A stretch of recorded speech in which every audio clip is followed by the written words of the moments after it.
एक हरा भरा गांव था, रामपुर। चारों तरफ खेत, कच्चे रास्ते और मिट्टी की खुशबू फैल रही थी।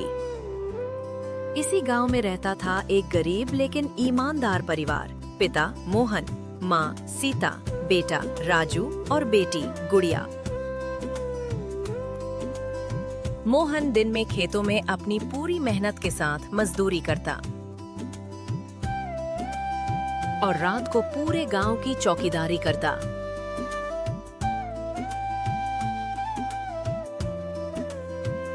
मोहन गरीब था, लेकिन दिल बहुत अमीर था। गांव के लोग कहते थे, मोहन जैसा ईमानदार और मेहनती आदमी पूरे गांव में नहीं मिलेगा।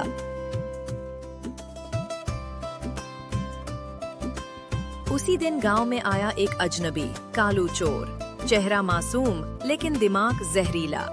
कालू पहले भी कई गांव लूट चुका था, लेकिन कभी किसी के पकड़ में नहीं गया। उसने गांव का मुआयना किया और सोचा, इस गांव को लूटना तो बहुत आसान है। लेकिन उसकी खासियत थी, चोरी खुद करता और इल्जाम किसी और पर डाल देता था। रात के अंधेरे में कालू ने गांव के सरपंच के घर में चोरी की। सोना, पैसे और जरूरी कागज सब गायब कर दिए। सुबह पूरे गांव में हड़कंप मच गया। सरपंच गुस्से में बोला, चोर इसी गांव का है। कालू चुपचाप भीड़ में खड़ा मुस्कुरा रहा था। कालू को पता था कि मोहन गरीब है और गरीब पर इल्जाम लगाना आसान होता है। रात को उसने चोरी का एक छोटा हिस्सा मोहन के घर में छुपा दिया और सुबह सुबह सरपंच को बोला, मैंने किसी को मोहन के घर के पास देखा था। कालू ने बीज तो बो दिया था। गांव वालों ने मोहन के घर की तलाशी ली। घर से निकला चोरी का सामान। भीड़ चिल्लाई, चोर चोर। सीता रोने लगी और बच्चे डर गए। मोहन बोला, मैं कसम खाता हूँ, मैंने चोरी नहीं की, कोई मेरा यकीन करो। लेकिन गरीब की आवाज कौन सुनता है। मोहन को पुलिस ले गई और पूरा गांव उसे चोर कहने लगा। राजू को स्कूल में कुछ बच्चे ताने देने लगे और गुड़िया ने डर से बोलना बंद कर दिया। सीता हर रात भगवान से पूछते, सच कब बाहर आएगा। राजू को याद आया, उस रात उसने किसी को घर की ओर आते देखा था।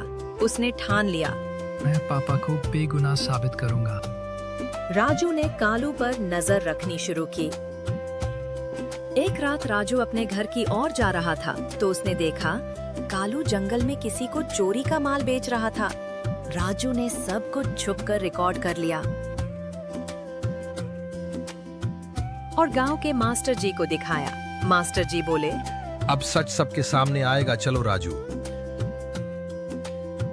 गांव की पंचायत बैठी और राजू ने सबूत दिखाया। कालू घबरा गया। पुलिस ने उसे पकड़ा। उसने सब कबूल कर लिया। कालू रोते हुए बोला, मैंने ही मोहन को फंसाया था। मोहन जेल से छूट गया और पूरा गांव शर्मिंदा था। सरपंच ने माफी मांगी। गांव वालों ने कहा, जरूरी नहीं कि हर गरीब आदमी अपराधी हो।